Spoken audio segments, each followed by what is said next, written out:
अस्सलाम वालेकुम students, I hope you are all fine. So आज हम पाइथन के बेसिक सिंटैक्स और स्ट्रक्चर को पढ़ते हुए मज़ीद हम इसमें पढ़ेंगे टाइप्स ऑफ वेरिएबल्स। तो आज हम वेरिएबल्स की टाइप्स देखेंगे। लास्ट लेक्चर में हमने देखा था कि वेरिएबल्स को कैसे क्रिएट किया जाता है। आप उनका नाम रख सकते हो। कोई भी वेरिएबल एक मेमोरी में एक जगह का नाम होता है जहाँ पे हम कोई भी डाटा स्टोर करते हैं, तो मेमोरी लोकेशन को वेरिएबल कहा जाता है। और वहाँ पे आप कोई भी चीज़ स्टोर कर सकते हो। Variable is like a storage और container which stores your data. तो वेरिएबल के नाम रखने के कुछ रूल्स हमने पढ़े थे। वेरिएबल के नाम अल्फ़ाबेट से या अंडरस्कोर से स्टार्ट होता है। इसमें वेरिएबल के नाम में लेटर्स, अंडरस्कोर और डिजिट्स इस्तेमाल होते हैं। और वेरिएबल का नाम जो है उसमें केस सेंसिटिव है, मतलब कि कैपिटल ए और स्मॉल ए के साथ लिखे गए लेटर्स या वेरिएबल्स वो डिफरेंट होते हैं। और रिजर्व वर्ड्स को आप कभी भी वेरिएबल नेम के तौर पे इस्तेमाल नहीं कर सकते। तो यही सारी चीज़ें जहन में रखते हुए आज हम बनाएंगे, आज हम पढ़ेंगे कि टाइप्स ऑफ वेरिएबल, वेरिएबल की कौन कौन सी टाइप्स होती हैं। मतलब कि अब जितने भी वेरिएबल हैं सारे वेरिएबल्स की अपनी टाइप होती है। कुछ वेरिएबल्स होते हैं वो डाटा स्टोर करते हैं लाइक नंबर्स। दूसरे वेरिएबल्स होते हैं वो डेसिमल वाली वैल्यू स्टोर करते हैं। फिर जो स्ट्रिंग है str, ठीक है, वो कैरेक्टर स्टोर करती है लाइक अल्फ़ाबेट्स। और जो बुलियन है उसमें आपके पास जो आंसर होता है वह ट्रू या फॉल्स की फॉर्म में होता है। इट स्टोर्स वैल्यूज ट्रू और फॉल्स। तो हमारे पास ये कुछ चार टाइप्स हैं वेरिएबल्स की। नेक्स्ट हमारे पास है input output operations. Input output operations in Python allows you to interact with user. मतलब कि अब जाहिर सी बात है कि कंप्यूटर भी अगर आप चला रहे हो तो आप उसको इनपुट देते हो, वो उसको प्रोसेस करके आउटपुट देता है। तो इसी तरह पाइथन के अंदर भी ये दोनों फंक्शंस मौजूद हैं। आप प्रोग्रामिंग करते हुए कोई इनपुट दोगे पाइथन में, उस प्रोसेसिंग करते हुए फिर उस इनपुट को सॉल्व किया जाता है, फिर वो कोई ना कोई आउटपुट प्रोवाइड करता है। तो इनपुट और आउटपुट फंक्शंस हमारे पास कौन कौन से हैं वो हम अभी पढ़ते हैं। You can ask the user to enter data input and display information to the user output. ठीक है, मतलब यूज़र जो डाटा इनपुट करेगा, इंटर करेगा, उसको इनपुट कहा जाता है। और जो इन्फॉर्मेशन यूज़र को दिखाई जाती है उसको आउटपुट कहा जाता है।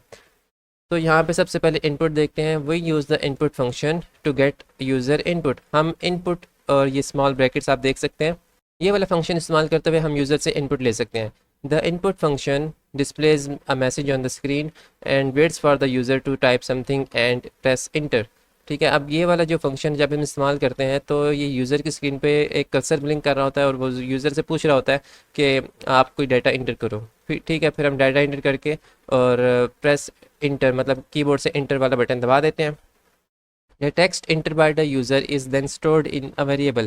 जो वेरिएबल हमने पहले बनाने सीखे थे, तो इनपुट वाला फंक्शन क्या करता है, यूज़र से इनपुट लेके वेरिएबल के अंदर स्टोर कर देगा। फॉर एग्जांपल अब यहाँ पे देखें, ये नेम यहाँ पे एक वेरिएबल है, ठीक है, is equal to input. Input function अब क्या करेगा, अब यहाँ पे हमारे पास इनपुट वाले फंक्शन में एक स्ट्रिंग लिखी गई है, इंटर योर नेम।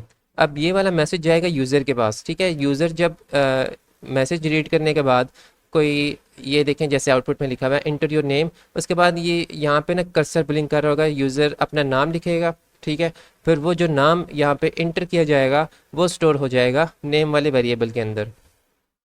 ये हो गई इनपुट। अब आउटपुट कैसे करनी है, आउटपुट के लिए हमारे पास प्रिंट एफ का फंक्शन इस्तेमाल होता है, जैसे कि आपने पहले पढ़ा था। तो प्रिंट एफ में हमारे पास क्या होता है कि कोई भी डबल कोटेशंस के अंदर, स्मॉल ब्रैकेट्स में डबल कोटेशन के अंदर हम कुछ भी लिखते हैं तो वो मैसेज जो है वो स्ट्रिंग की फॉर्म में होता है, उसको यूज़र की स्क्रीन पर डिस्प्ले कर दिया जाता है। जैसे कि यहाँ पे आप देख सकते हैं डबल कोटेशंस में हेलो लिखा हुआ है, तो यहाँ पे मैसेज आ जाएगा हेलो। उसके बाद यहाँ पे प्लस का सिंबल यूज़ करके हमने वेरिएबल ऐड किया है। ठीक है, तो यहाँ पे फिर आपका जो क्या आएगा, यहाँ पे आपका आ जाएगा वेरिएबल की जगह आपका नेम आ जाएगा जो भी यूज़र ने इंटर किया होगा। ठीक है, देन उसके बाद आखिर में फिर हमने एक स्ट्रिंग ऐड की है एक्सक्लेमेशन मार्क की। तो ये है हमारे पास functions input and output. Input function के अंदर आप कोई भी मैसेज लिख सकते हो, मतलब यूज़र से इनपुट लेनी है, आपने उससे यूज़र से एज पूछनी है तो आप यहाँ पे लिख सकते हो इंटर योर एज, और यहाँ पे आप एज का वेरिएबल बना सकते हो नेम की जगह। तो इस तरह आप मल्टीपल इनपुट्स भी ले सकते हैं। ये देखें जैसा कि अभी मैंने बताया आपको, यहाँ पे नीचे एग्जाम्पल भी है। यूज़र एज, ठीक है, ये वेरिएबल क्रिएट किया गया है यूज़र अंडरस्कोर एज। रूल्स में हमने पढ़ा था हम वेरिएबल के नाम में अल्फ़ाबेट्स और अंडरस्कोर यूज़ कर सकते हैं। तो ये वेरिएबल क्रिएट कर लिया हमने, ये ऊपर कमेंट लिखा हुआ है ये वाली जो स्टेटमेंट है इसमें उन्होंने क्या किया है, इसने डाटा टाइप डिफाइन की गई है, मतलब जो इनपुट आएगी वो हमारे पास इंटीजर डाटा टाइप की होगी। ठीक है, तो ये वाला जो इंट है वो डिफाइन करता है यहाँ पे जो डाटा टाइप्स हमने पढ़ी थी। ठीक है, ये सारी वो डाटा टाइप्स आप इस्तेमाल कर सकते हो डिफाइन करने के लिए कि आपकी इनपुट कौन सी है। तो ये हम अभी थोड़ी देर में डिटेल में पढ़ेंगे। This line of code ask the user to enter their name and store it in the variable name. ठीक है, अब ये वाली जो लाइन थी फर्स्ट वाली, ठीक है, तो इसमें क्या होता है कि वो यूज़र से इसका नाम पूछता है, इंटर योर नेम, और इसको स्टोर कर देगा वेरिएबल नेम के अंदर। अब देखते हैं output. Use the print f function to display information on the screen. Output में क्या होता है कि वो प्रिंट एफ फंक्शन इस्तेमाल करता है इंफॉर्मेशन को स्क्रीन पर डिस्प्ले करने के लिए।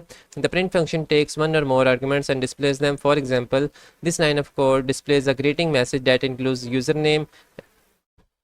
अब ये वाला जो मैसेज है, स्टेटमेंट है, वो क्या करती है, ग्रीटिंग्स शो करती है, मतलब कि हेलो, किसी को ग्रीट करना। तो ग्रीटिंग्स है, साथ उसके वेरिएबल हमने ऐड किया हुआ है, तो वेरिएबल का यहाँ पे उसमें जो भी डाटा होगा वो यहाँ पे डिस्प्ले कर दिया जाएगा। अच्छा जी, नेक्स्ट है हमारे पास handling integer and float inputs. अब इंटीजर और फ्लोट इनपुट्स को कैसे हैंडल किया जाता है वो हम देखते हैं यहाँ से।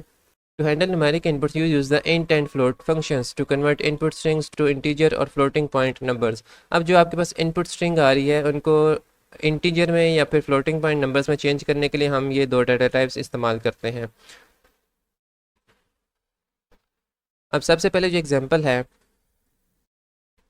इंटीजर इनपुट्स की है, तो इसमें हम कैसे चेंज करते हैं किसी भी अब हमारे पास जो सबसे पहले है ना, यहाँ पे ये हमारे पास है एक इनपुट फंक्शन। इसमें हमने पूछी थी यूज़र से एज एज इट इज़, यहाँ पे नाम पूछा था तो हमने यहाँ पे एज पूछी है। अब यूज़र जो भी नंबर इनपुट करेगा उसको चेंज कर दिया जाएगा इस फंक्शन की मदद से।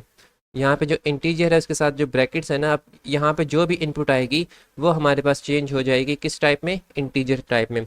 इंटीजर नंबर्स वो होते हैं जिसमें डेसिमल पॉइंट नहीं होता, लाइक 1 से लेके कोई भी नंबर है जिसमें फ्रैक्शंस के अलावा सारे नंबर्स इंटीजर में आते हैं।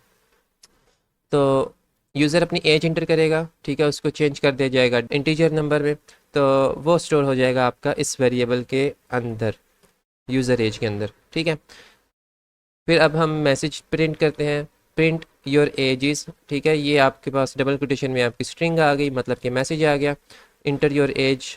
अच्छा सॉरी, ये वाला तो ऊपर वाला है ना, ठीक है, तो प्रिंट एफ फंक्शन है यहाँ पे योर एजेस, फिर आगे उसकी एज यहाँ पे डिस्प्ले हो जाएगी। तो ये वाली इसकी आउटपुट यहाँ पे इन्होंने नहीं लिखी हुई, तो यहाँ पे नीचे आउटपुट आती है योर एजेस, उसके बाद यूज़र की एज यहाँ पे जो भी होगी वो यहाँ पे डिस्प्ले हो जाएगी। फिर हमारे पास आता है फ्लोट इनपुट्स। फ्लोट इनपुट्स भी वैसे ही है जैसे इंटीजर इनपुट्स था। ठीक है, अब जो भी हमने अब फ्लोट वाले जो नंबर्स हैं वो आपकी इस तरह होते हैं, फ्रैक्शंस वाले। ठीक है, 1.5 7.5 एनी नंबर जिसमें डेसिमल पॉइंट आता है वो आपकी फ्लोट इनपुट्स में आते हैं। सो अब इनको हैंडल कैसे किया जाता है, ये देखें, हैश वाले जितनी भी स्टेटमेंट्स हैं ये कमेंट्स हैं।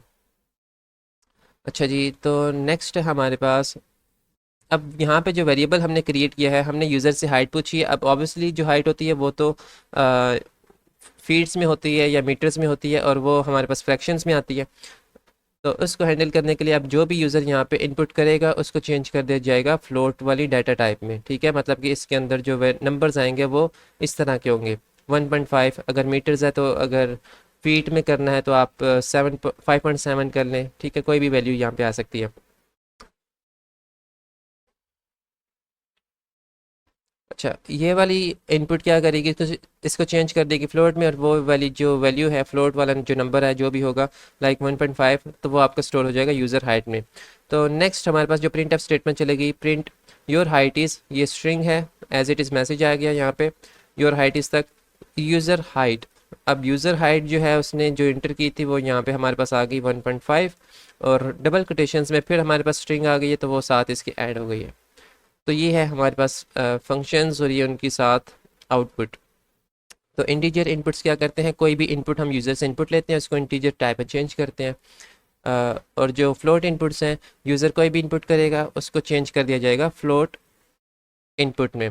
तो लिखने का तरीका क्या है, फ्लोट और स्मॉल ब्रैकेट्स, और उसके अंदर आपने लिखना है इनपुट वाला फंक्शन, और इनपुट वाले फंक्शन में भी आपने फिर स्मॉल ब्रैकेट्स के अंदर सारा कुछ मेंशन करना होता है।